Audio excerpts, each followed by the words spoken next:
आप सभी फ्रेंड्स का मैं हार्दिक स्वागत करता हूं बीजा गाइड यूट्यूब चैनल पे। फ्रेंड्स, आज मैं आपसे बात करूंगा इंडिया की सिटीजनशिप के बारे में। काफ़ी सारे लोग ने मुझे मैसेज किया था, काफ़ी लोगों ने मुझे ईमेल किया था कि इंडिया की सिटीजनशिप आप कैसे ले सकते हैं। तो आज मैं आपसे बात करूंगा कि भारतीय नागरिकता, इंडियन सिटीजनशिप एक्ट क्या है और भारतीय नागरिकता आप कैसे ले सकते हैं। तो आज मैं इस वीडियो में आपको सब कुछ बताऊँगा स्टेप बाय स्टेप।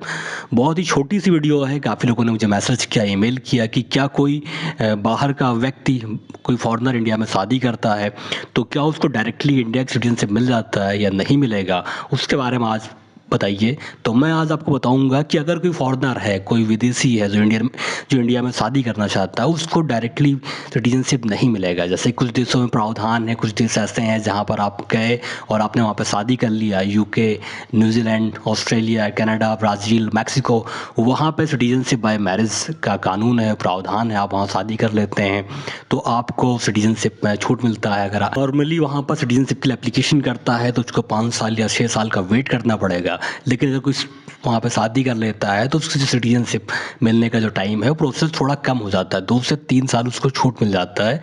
तो इस तरीके से काफ़ी सारे देश ऐसे हैं जिनके अपने अलग अलग कानून हैं। कुछ देशों में शादी आप करोगे तो आपको 2-3 साल बाद सिटीजनशिप मिल जाएगा, और अगर आप वहाँ पे वर्किंग वीज़ा पे या किसी और कैटेगरी के वीज़ा पे आप हैं तो आपको 4 या 5 साल आपको वेट करना पड़ेगा, उसके बाद आपको सिटीजनशिप मिलेगा। लेकिन आज हम आपसे बात करेंगे इंडिया के सिटीजनशिप के बारे में। तो बात करूँगा इंडियन नेशनलिटी लॉ के बारे में, किस तरीके से आप इंडिया की सिटीजनशिप ले सकते हैं और किस तरीके से आपको इंडिया की सिटीजनशिप मिलेगा। तो उसके बारे में आज मैं आपसे डिस्कस करूँगा और आपको ये भी बताऊँगा कि क्या आप शादी करके इंडिया की सिटीजनशिप ले सकते हैं या नहीं ले सकते हैं। तो उसके बारे में भी आज मैं आपको बताऊंगा। फ्रेंड्स, आज हम आपसे बात करते हैं इंडियन सिटीजनशिप के बारे में। तो बात करते हैं किस तरीके से आपको इंडियन सिटीजनशिप मिल सकता है, किस तरीके से आपको भारतीय नागरिकता आपको कैसे मिलेगा। भारतीय नागरिकता की बात की जाए तो जन्म द्वारा आपको नागरिकता मिल सकता है, वंश द्वारा आपको नागरिकता मिल सकता है, पंजीकरण द्वारा आपको नागरिकता मिल सकता है और ग्रेजुएशन के जरिए भी आपको नागरिकता मिल सकता है। तो पहले मैं बात करता हूँ जन्म के द्वारा नागरिकता।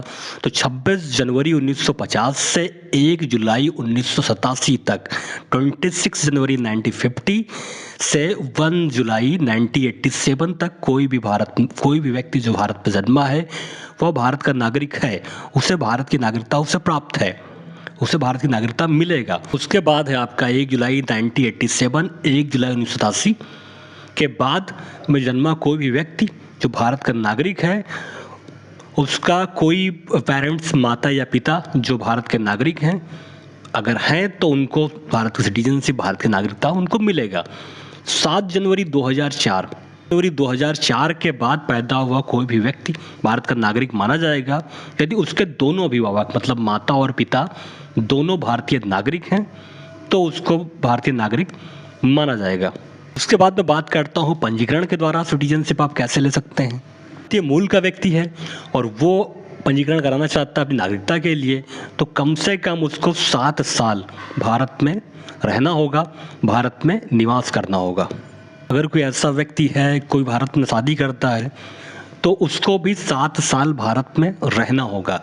7 साल भारत में रहने के बाद ही वो भारत की नागरिकता के लिए आवेदन कर सकता है। तो इस तरीके से आपने शादी किया और आपको तुरंत इंडिया की सिटीजनशिप आपको नहीं मिलेगा। कम से कम आपको भारत में 7 साल आपको रहना पड़ेगा। 7 साल आप रह लेते हो तो ही आपको भारत की नागरिकता आपको मिलेगा। अगर कोई व्यक्ति भारत में 12 साल तक रह रहा है, 12 साल तक वो इलीगल स्टे नहीं कर रहा है और लीगल तरीके से 12 साल तक रह रहा है, 12 साल रहने के बाद वो भारत में नागरिकता के लिए एप्लीकेशन कर सकता है और भारतीय नागरिकता ले सकता है। लेकिन वो इलीगल माइग्रेंट ना हो, फर्जी उसके पास पासपोर्ट ना हो, फर्जी उसके पास वीज़ा ना हो, फर्जी तरीके से भारत में घुसा ना हो, अवैध तरीके से भारत में आया ना हो, तो भारत पे वो 12 साल तक रह रहा है, 12 साल रहने के बाद भारत की नागरिकता वो ले सकता है। तो फ्रेंड्स, मैंने आपको बताया कि किस तरीके से आप भारत की नागरिकता ले सकते हो। अगर कोई फॉरेनर है जो इंडिया में शादी करता है किसी लड़के या लड़की के साथ में, तो मिनिमम उसको 7 साल इंडिया में रहना पड़ेगा। 7 साल रहने के बाद वो भारतीय सिटीजनशिप के लिए एप्लीकेशन कर सकता है और उसके बाद उसको भारत की नागरिकता मिल जाएगा। अगर कोई भारत में 12 साल तक लीगल तरीके से रहता है, इलीगल तरीके से नहीं है, यहाँ के कानून को मानता है, तो 12 साल के बाद वो भारत में सिटीजनशिप के लिए एप्लीकेशन कर सकता है। तो इस तरीके से आप भारत में भारत की नागरिकता आप ले सकते हो, भारत सिटीजनशिप आप ले सकते हो। तो फ्रेंड्स, अगर आपकी वीडियो अच्छा लगे तो लाइक से सब्सक्राइब जरूर करिएगा। मिलते हैं नेक्स्ट वीडियो में किसी लेटेस्ट अपडेट के साथ में, तब तक के लिए बाय, टेक केयर, धन्यवाद, थैंक यू सो मच।